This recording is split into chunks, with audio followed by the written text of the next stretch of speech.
So,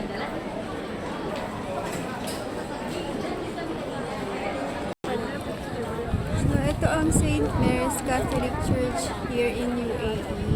Nakaka-amaze dito sa Dubai kasi katapat lang niya mosque. Ito na yung church.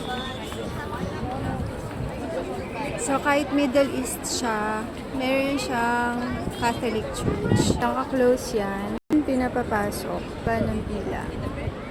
So, medyo mahaba yung pila niya palabas.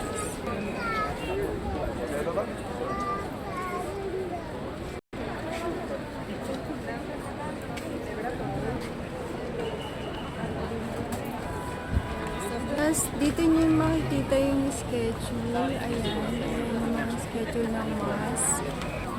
Ayan yung schedule ng mass.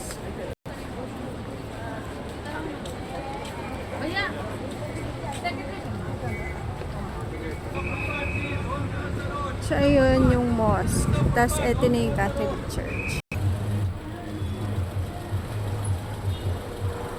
Ayan, kung makikita nyo, ang daming tao kasi galing yan sa mass. So, pag mas maraming tao, tapos marami silang bantay dito. Ayan, dyan kayo tatawid. Kailangan antayin nyo yan. Tapos, ayun nyo na yung metro. Bawasan, para mabawasan yung traffic.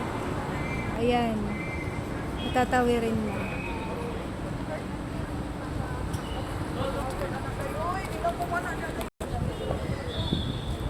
So, ayan. Pwede ka rin dumaan dito.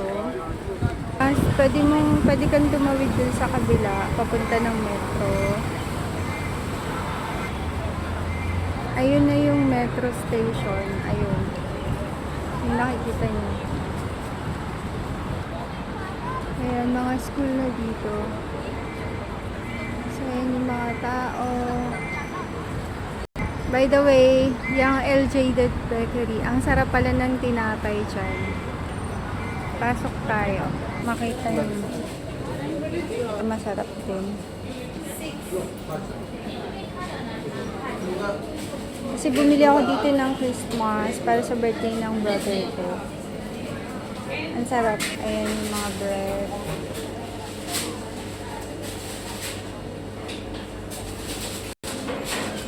So, ayan. Sausage. Ang isa sa favorite ko dito is ito. Sausage cheese roll. Ang sarap nun. 6 dirhams isa.